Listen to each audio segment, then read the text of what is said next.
Ang sigurado matututo tayo dito kasi maestra to eh. Si Ma'am Roquel Velasquez, wala na pong iba.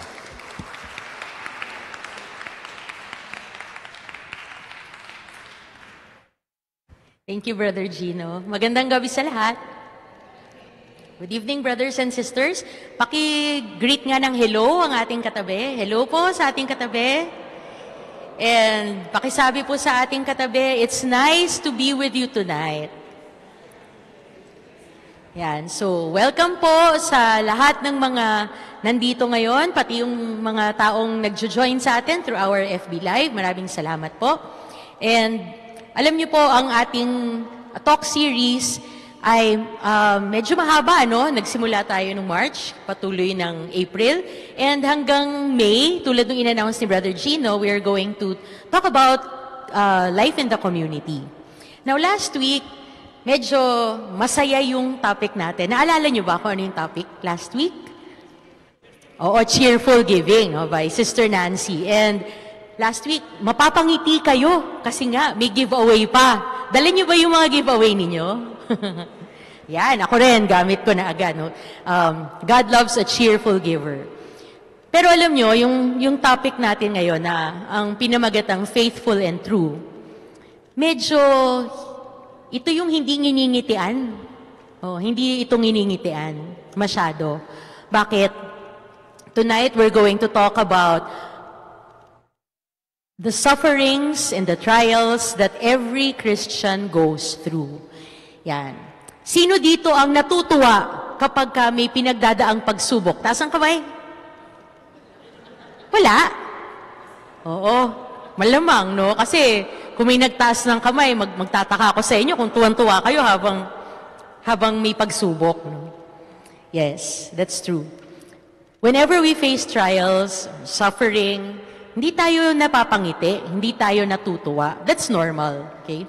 But tonight, we're going to talk about how we should respond whenever we go through sufferings and trials and challenges in life, as we always do. So, right now, brothers and sisters, may I invite you to stand up as we read from the Word of God, our key verse. This is taken from James chapter 1, verses 2 to 4. It says here, "Count it all joy, my brothers, when you meet trials of various kinds. For you know that the testing of your faith produces steadfastness. And let steadfastness have its full effect, that you may be perfect and complete, lacking in nothing." This is the word of God. We may be seated, brothers and sisters. Pag binasa natin ulit yung simula nung Bible verse, hindi niya sinabing, "Endure, my brothers." Hindi. Ang sinabi niya, "Count it all joy." Joy! Isipin niyo yun? Various trials, tapos joy? Di ba parang kakaiba? Hindi man lang sinabing, "Be patient in suffering," or "Endure to the end when you meet trials of various kinds." Hindi. Ang sinabi dito ni Paul is, "Count it all joy." Bakit kaya? Di ba mahirap gawin yun? Now, bago natin puntahan yung kung paanong maging joyful in the midst of suffering, I want us to focus first on the trials of various kinds. Okay? Because not all suffering and trials are the same. For example, yung ibang klaseng trial or suffering, nangyayari dahil sa, next slide please. Yan. The consequence of sin. Sabi dito, naalala nyo ba yung kwento ni David? Okay. Kilala natin si David bilang a man after God's own heart. And yet, after being with the Lord for so long, nung hari na siya, he did something despicable. Okay? May kwento sa atin yun, di ba? Na nakita niya si Bathsheba, naliligo, na-tempt siya. He acted on the temptation. he committed adultery. Not only that, no? Nung mahuhuli siya dahil nabuntis si Bathsheba, anong ginawa niya? Pinapatay niya yung asawa. A man after God's own heart committed two grave sins, adultery and murder.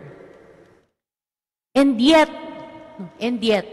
we look at these verses. Pakiulit po yung slide, please. Nung sinabihan siya nung prophet na kinonfront siya tungkol dun sa kanyang kasalanan, ito yung sinabi sa kanya ng prophet. This is what the Lord says. Okay? Out of your own household, I am going to bring calamity on you. Before your very eyes, I will take your wives and give them to one who is close to you, and he will sleep with your wives in broad daylight. Can you imagine? I will bring calamity on you from your own household. Pag tinignan natin yung buhay ni David, no? Towards the end of his life, naging magulo yung kanyang reign. Yung anak niya tried to usurp his throne. No? Nagkagalit sila, nagkaroon ng factions, nagkaroon ng rebellion. No? Naging magulo. He was a man after God's own heart, but he did not escape the consequences of his sin. Yan. Dumaan siya sa mga pagsubok. Pero maganda yung naging tugon ni David dito. Next slide. Sabi nung prophet, you did it in secret, but I will do this thing in broad daylight before all Israel. Ibo-broadcast pa sa lahat ng tao yung kaparusahan niya. Now, look at David's response. Instead of umangal siya, instead of saying, Lord naman, nagsorry na nga ako eh. Lord naman, bakit ganun? Ba't mo ko pahihirapan? Hindi ba favored mo ko? Look at his response. He just said, sabi niya kay Nathan the prophet, I have sinned against the Lord. Yun lang. Walang angal, walang pagbe-blame ng ibang tao. He just said, it's my fault. I have sinned against the Lord. Hindi siya umangal, hindi niya sinabing, please Lord, wag mo na akong parusahan. He accepted the consequences of his sin. You know, brothers and sisters, God is not just a loving God. He is a holy God. Galit siya sa kasalanan. In the book of Genesis, nung nagkasala si Adam and Eve, when they disobeyed the Lord, the consequences of that were far-reaching. Hindi lang sila ang naparusahan, kundi tayo at buong mundo. God said to the woman, I will make your pains in childbearing very severe. With painful labor you will give birth to children. Your desire will be for your husband, and he will rule over you. So, kaya naging mahirap para sa atin na magparami. To Adam, he said, because you listened to your wife and ate fruit from the tree about which I commanded you, you must not eat from. Cursed is the ground because of you. Through painful toil, you will eat food from it all the days of your life. It will produce thorns and thistles for you, and you will eat the plants of the field. By the sweat of your brow, you will eat your food until you return to the ground. Since from it you were taken, for dust you are, and to dust you will return. When they were in complete fellowship with God, wala silang kailangang alalahanin. Pero nung nagkasala sila, as a consequence, naging mahirap para kumain, naging mahirap to just exist. Even the soil was against Adam and Eve. Nagkaroon ng thorns, nagkaroon ng thistles. Naging mahirap ang buhay. And brothers and sisters, yan ang pinagdadaanan natin ngayon. No one is exempt from suffering. Kaya mabait ka, masama ka, matanda, bata, mayaman, mahirap, kanya-kanya lang na problema yan. Di po ba? None of us is exempt from sin because minana natin yung consequences ng kasalanan. And also, in particular, next slide please. Ayan. In particular, alam nyo ba na mas maraming pinagdadaan ng pagsubok ang mga naniniwala sa Panginoon? You may have heard it said nung bago tayo sa renewal, no? Sasabihin, pag nandito tayo, magiging masaya ang buhay, magaan, maluwag sa dibdib, makakapag-praise the Lord tayo. That's only half of the story. But when you grow in the Lord, you will realize it's not all fun, it's not all happy, it's not all smiles. In fact, sinabi sa atin ni Lord, no, that you expect suffering when you are a Christian. In John 16:33, it says here, I have told you these things so that in me you may have peace. In this world, you will have trouble. But take heart, I have overcome the world. You know, ang mundo natin, hostile kay Jesus. Ayaw ng mundo sa ating Panginoon. And because of that, the world is also hostile to us who believe in Him. Jesus told His disciples the many kinds of sufferings that they will go through so that they will be prepared. So tayo rin, dapat handa tayo. At the same time, Jesus gave them hope. Sabi niya, take heart, I have overcome the world. Sinabi niya, huwag tayo dapat magulat kung meron tayong pinagdadaan ng persecution. Next slide. In 1 Peter 4, verses 12 to 13, it says, Dear friends, do not be surprised at the fiery ordeal that has come on you to what? To test you. To test you. Okay? As though something strange were happening. But rejoice. Ayan na naman. Kanina, all joy. Ngayon, rejoice. No? In as much as you participate in the sufferings of Christ, so that you may be overjoyed when His glory is revealed. This verse tells us why we rejoice. Hindi po ba, kapag meron tayong mahal na tao, no? When we love somebody, ano ang gusto nating nangyayari when we love somebody? Di ba? We like to spend time with a person, tama? Gusto natin lagi tayong magkasama, lagi magkausap. Kung ano yung pinagdadaanan niya, nakikisama tayo, di po ba? In the same manner, yun din yung sinasabi ni Peter. Rejoice, because, anong sabi dito? In as much as you participate in the sufferings of Christ. So, kung mahal natin ang Panginoon, nagdusa siya, tayo rin nagdusa, parang meron tayong solidarity sa Kanya. No? Meron tayong, kumbaga, oneness with the Lord. And it's not just participating in His suffering. We know that because Jesus rose from the dead, Easter season ngayon, di ba? Because He resurrected and is now glorified, we know that our participation in His suffering will also bring about our participation in His glory. Amen? We're looking forward to that. That's why we can rejoice. And we should recognize that suffering because of Christ is not just a given, but for us, it is a privilege. It is a privilege. It indicates solidarity with our Savior. And suffering with Him means we also take part in His glory. Sino dito ang gustong maka-experience ng glory? Who wants to experience glory in the afterlife? Who wants to be glorified? Who wants to have that heavenly body? Hindi lahat? Okay, if you want to experience glory, you have no choice but to experience suffering. Amen? That's, magkasama yan. It's a package. You can't have one without the other. So we should be thankful to God for the privilege of being one with Him in suffering.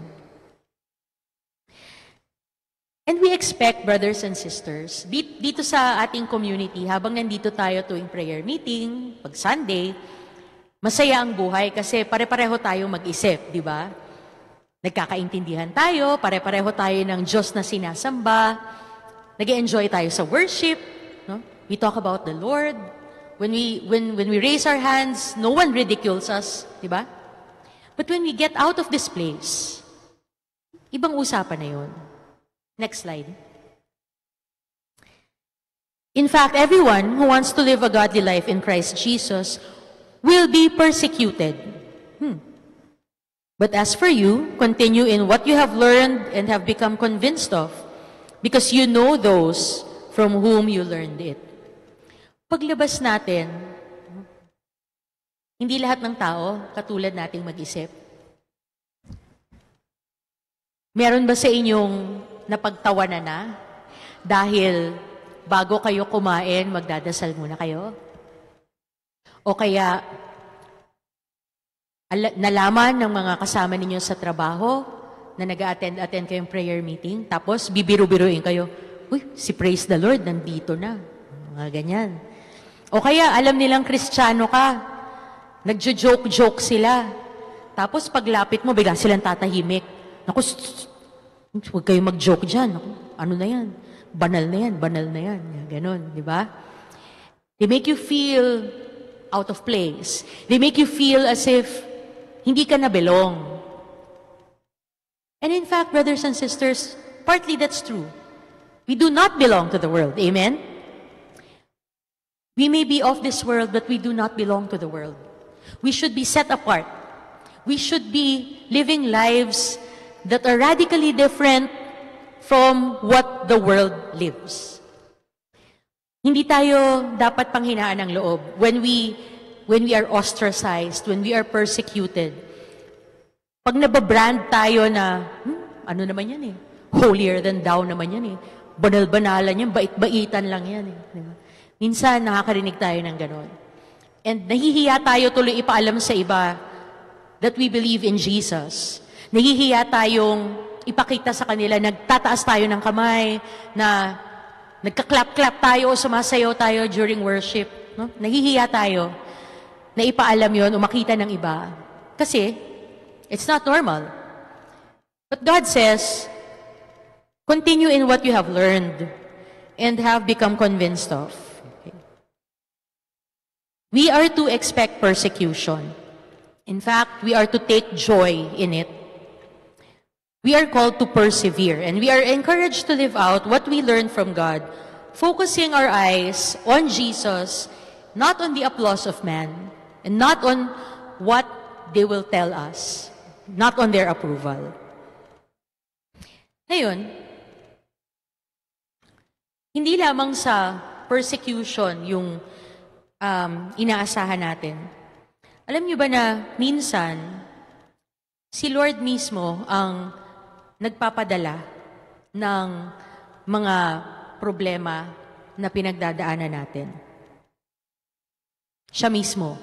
Okay, next verse, please.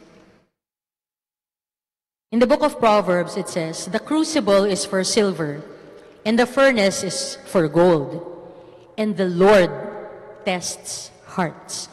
How does the Lord test hearts?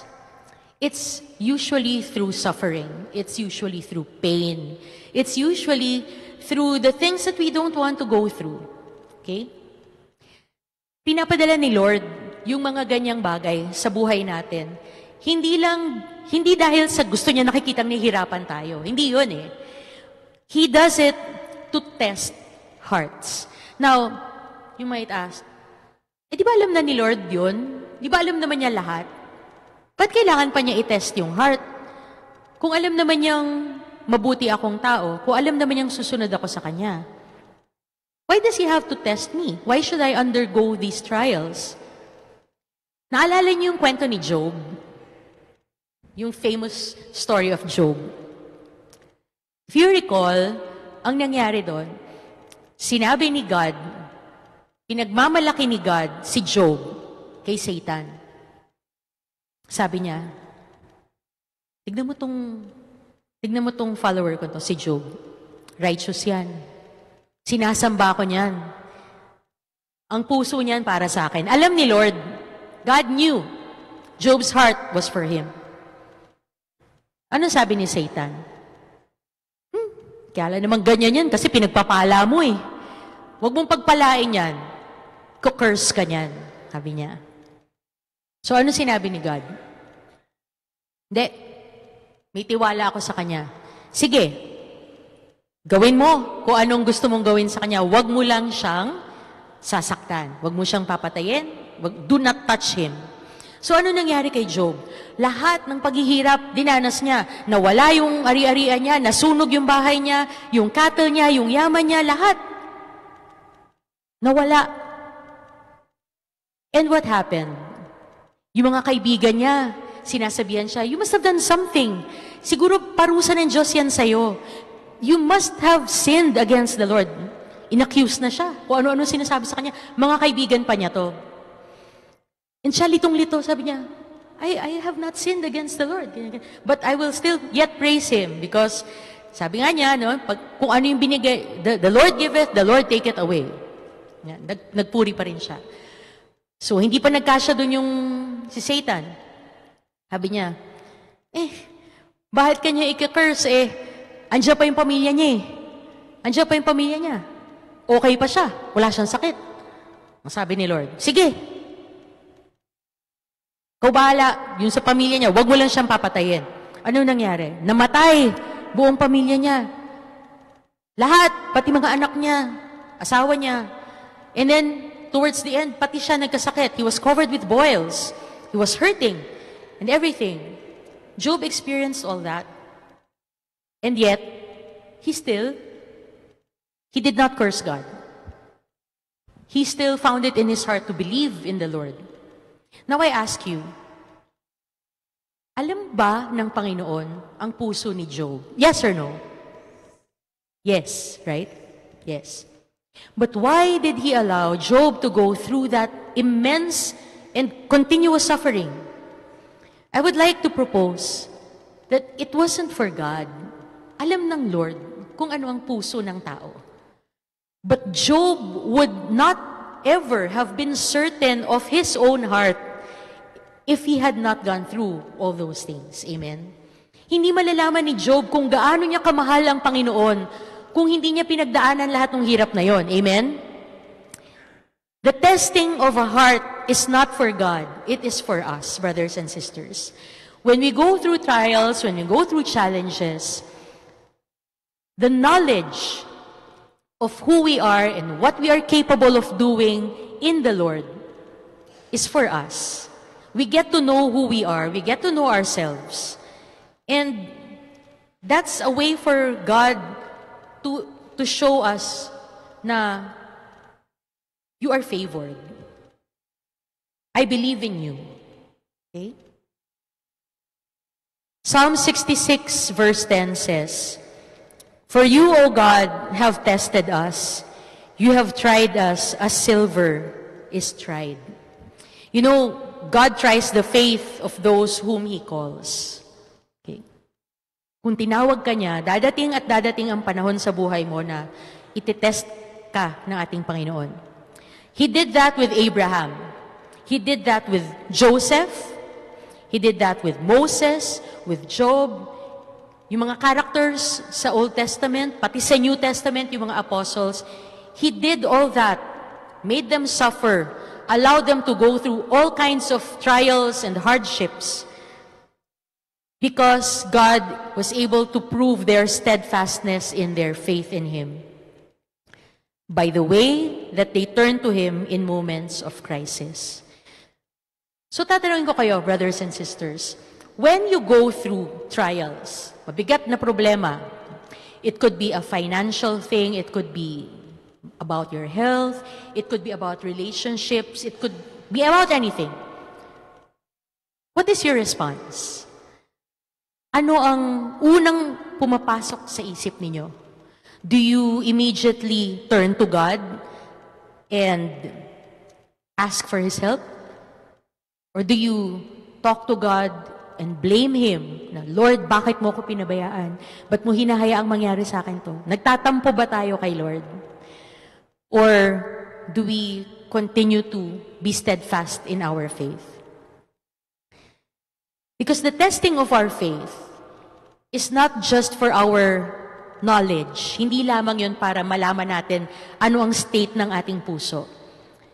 Believe it or not, these trials, they are most of the time for our spiritual growth. In Romans chapter 5, verses 3 to 5, it says, "But we also glory in our sufferings." We glory in it. Ito na naman yung being joyful, rejoicing. Ngayon, glory na. Hindi ka lang natutuwa. Parang pinagmamalaki mo pa. We glory in it. Why?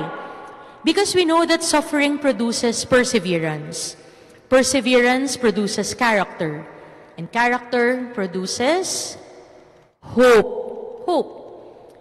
And hope does not put us to shame because God's love has been poured out into our hearts through the Holy Spirit who has been given to us.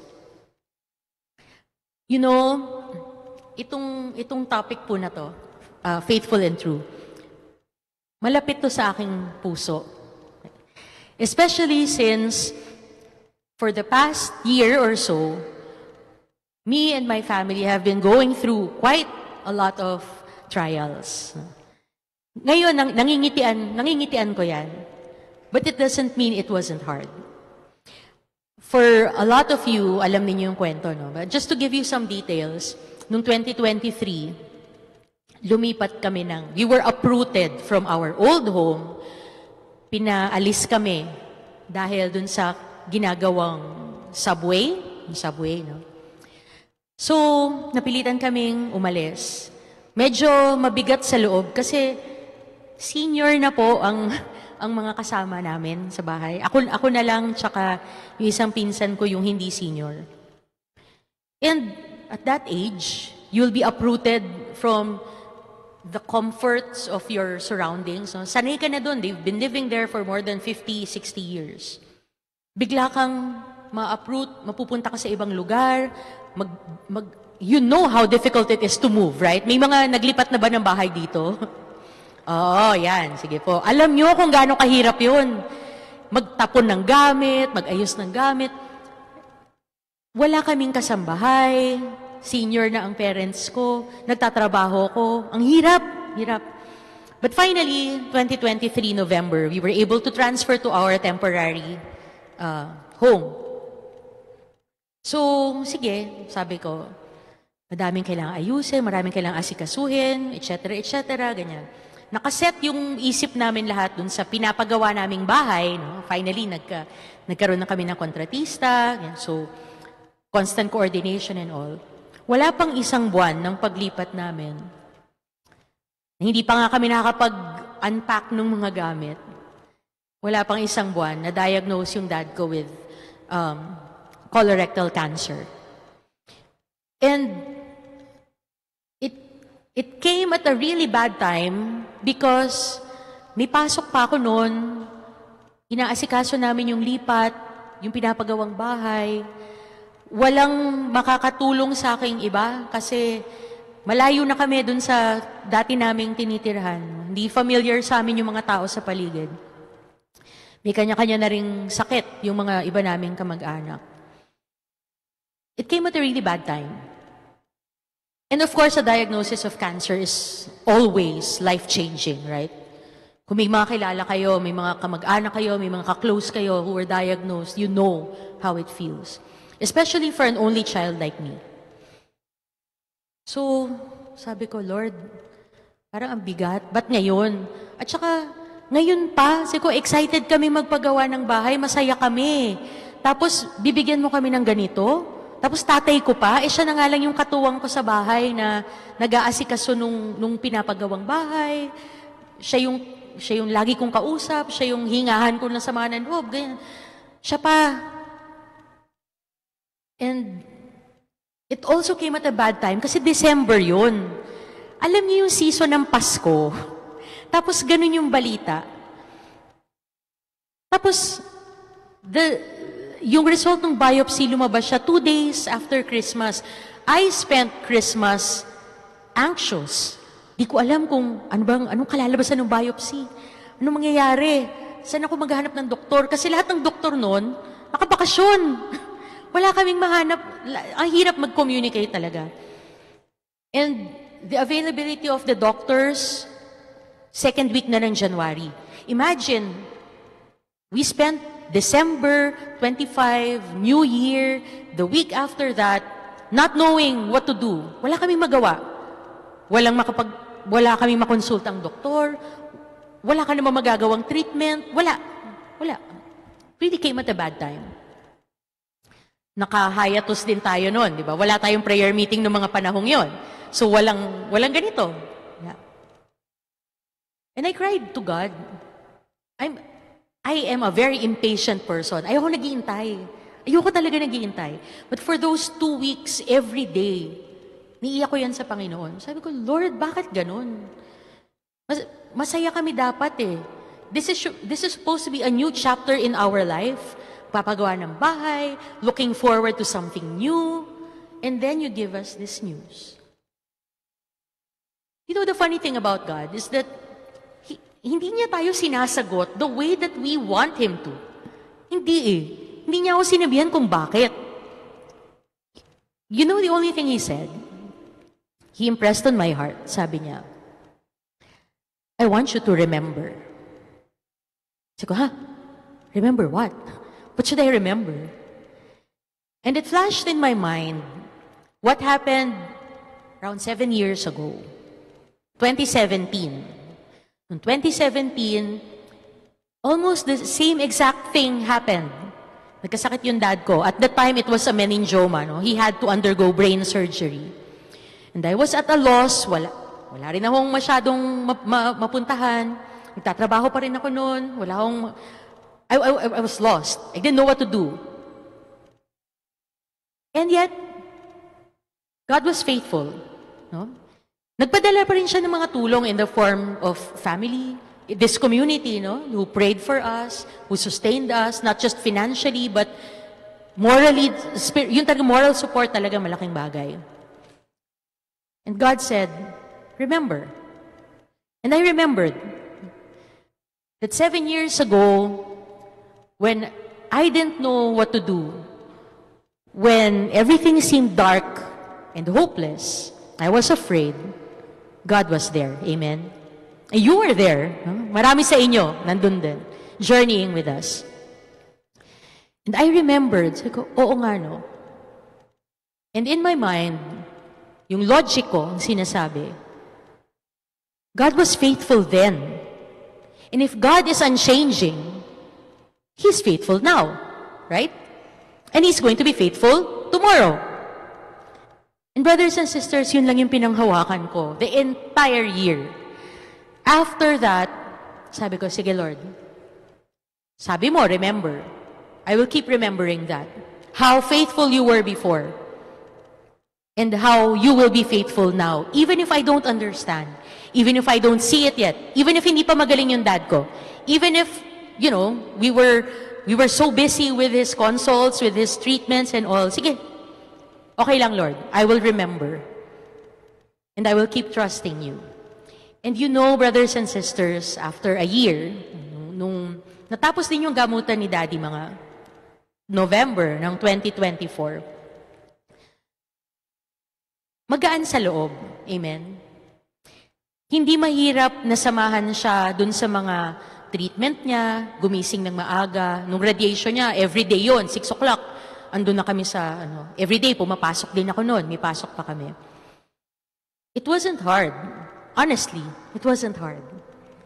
Because when you look to God, when you are sure that He is with you, magaan ang lahat. Amen? Gumagaan. I promise you, gumagaan siya. Not only physically, but emotionally, you know that the God you believe in is there with you. Amen? Yeah. That's why we can glory in our sufferings. That's why we can grow. And I believe that alam niyo, yung isang buong taon na yon na nagpapagaling yung dad ko, araw-araw yung kapit talaga kay Lord. Because you know na wala kang ibang mapupuntahan eh. No one can help us. No doctor will give us the assurance na everything will be okay after nitong chemo, okay na. Walang ganun. They will just say, we'll see what will happen. After this, you go through that. You go through radiation, you go through surgery. But no doctor will tell you, okay na, hindi ka na magkakaroon ng cancer ever. No doctor will say that. In fact, pagdating ng January, alam niyo rin yung nangyari, di ba? Naoperahan na yung dad ko. Wala na yung colorectal cancer niya. Pagdating ng January, wala pang 2 buwan. Ano nangyari? Prostate cancer naman. Sabi ko, Lord, nagdidiwang na kami. Victorious na kami. Ito na naman. But you know, brothers and sisters, I realized, I must have done some growing. Kasi kung dati, ilang linggo na iniiyak ko sa Panginoon, ilang linggo ang nababagabag yung loob ko. Noong January, mga 1 araw na lang yung iyak ko. 1 araw na lang.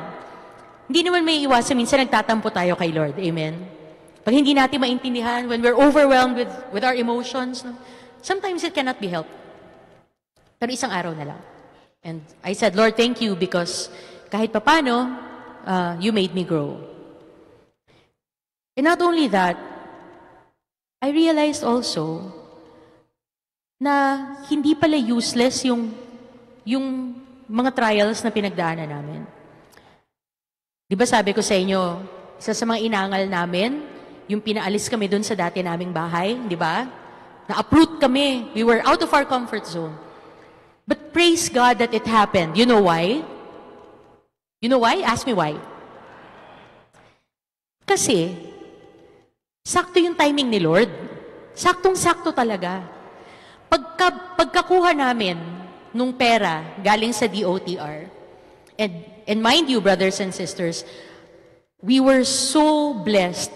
Kasi normally, kung imminent domain, alam niyo yung imminent domain, di ba? Pag kailangan ng gobyerno yung lupa nyo, babayaran kayo. Pero ang bayad, maliit lang. Ikukuripotize kayo ng gobyerno dyan. Amen? Pero sa amin, hindi.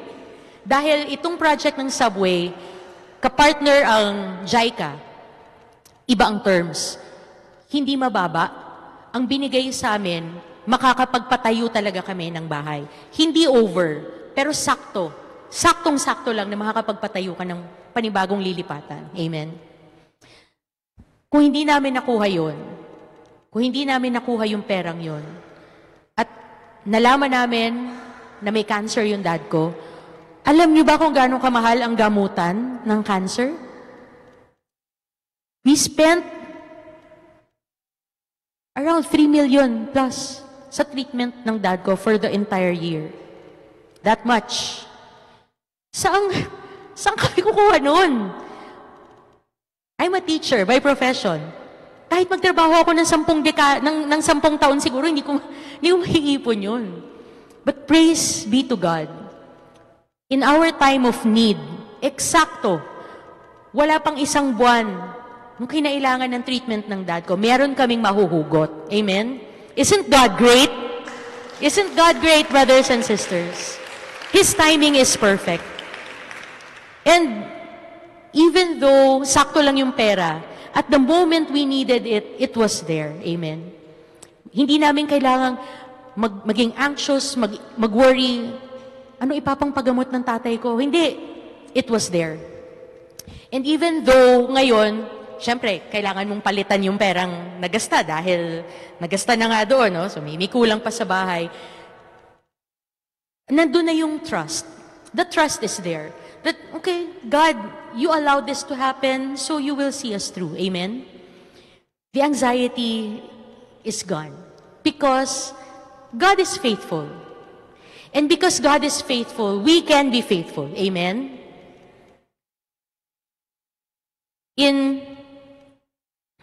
Ayan. So, next slide, please.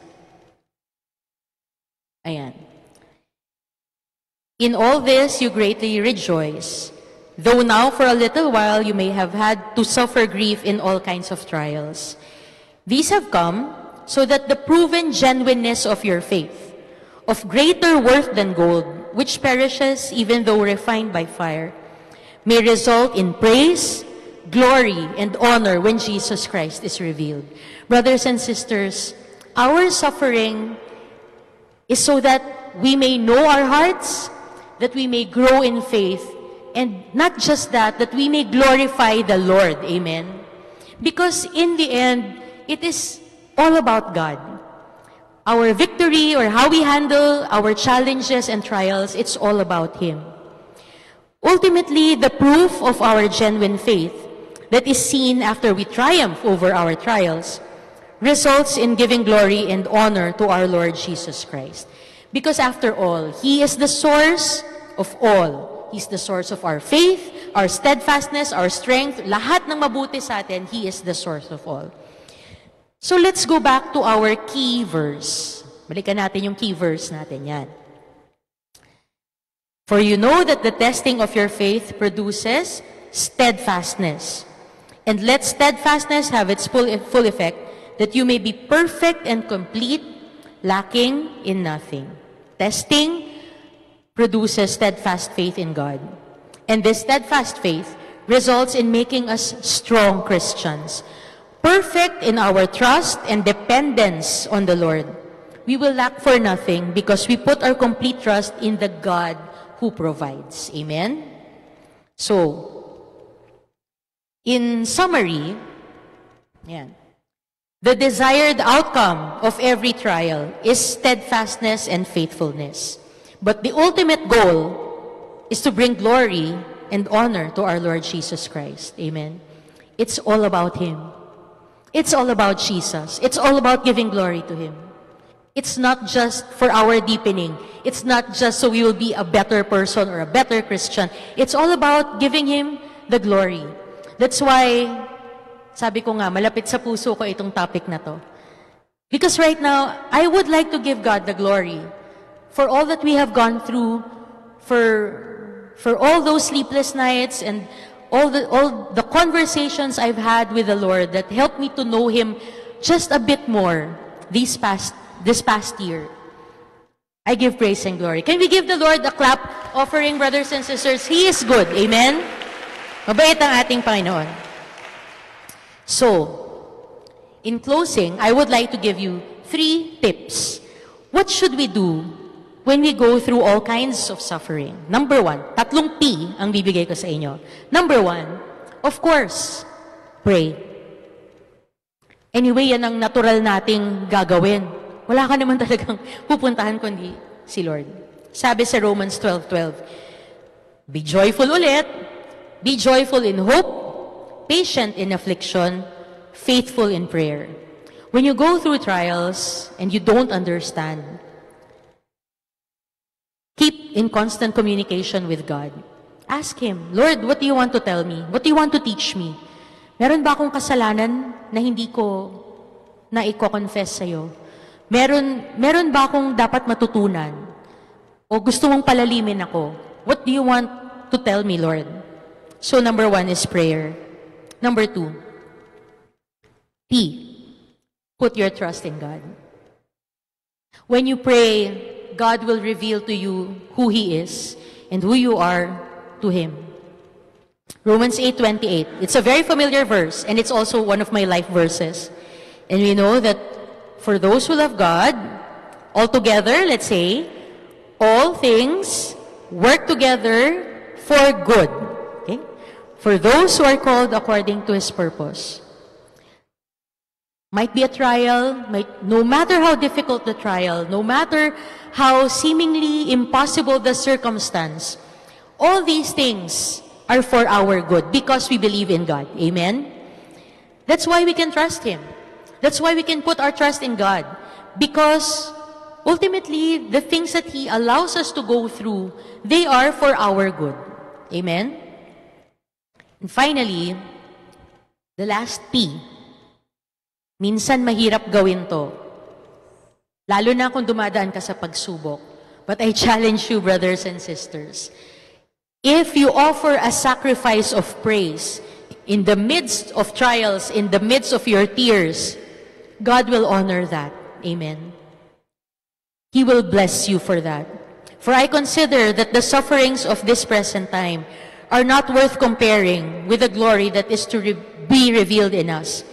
Brothers and sisters, when we praise and worship the Lord, when we focus our eyes on Him and not on our problems, He reveals just how great He is. Kanina kinanta natin, di ba? Great are you, Lord. When you're going through problems, that doesn't change. When you go through trials and sufferings, He is still great. Amen? When you're happy, when everything's going well, it's easy to say, God, you are great.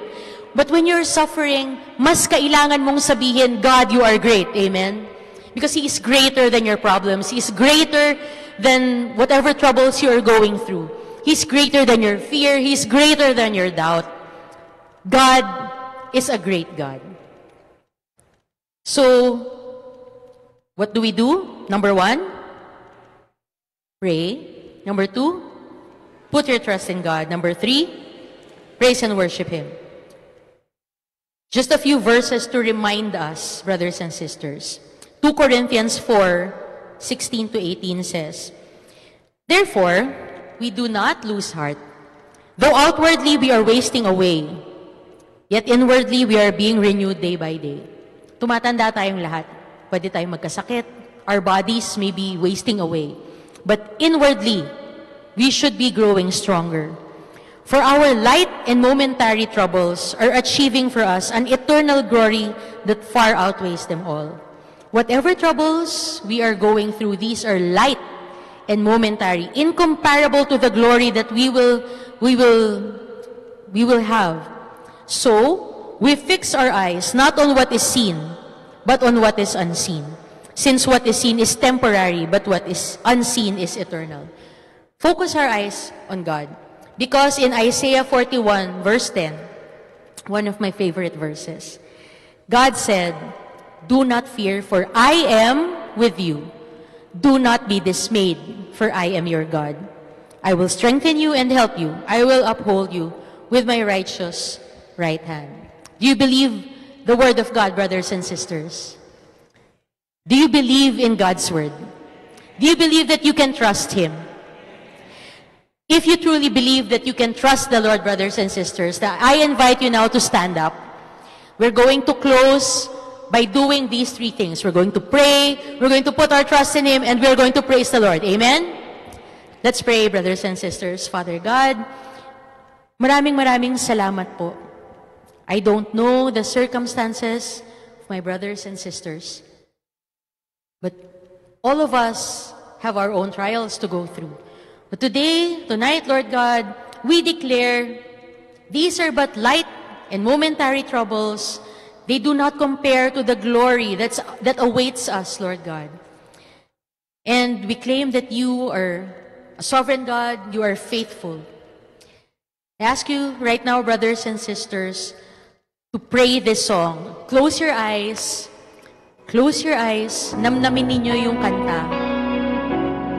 Listen to this song and make this your prayer. The God we serve and believe in is a faithful God.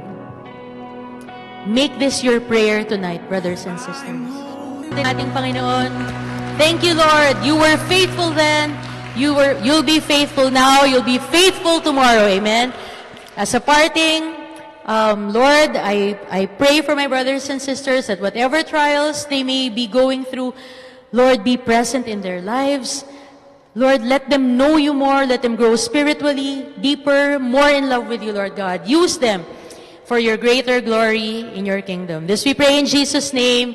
Amen and amen. God bless, brothers and sisters. Thank you, Lord. You were faithful then. You'll be faithful now. You'll be faithful tomorrow. Amen. As a parting, Lord, I pray for my brothers and sisters that whatever trials they may be going through, Lord, be present in their lives. Lord, let them know you more. Let them grow spiritually, deeper, more in love with you, Lord God. Use them for your greater glory in your kingdom. This we pray in Jesus' name. Amen and amen. God bless, brothers and sisters.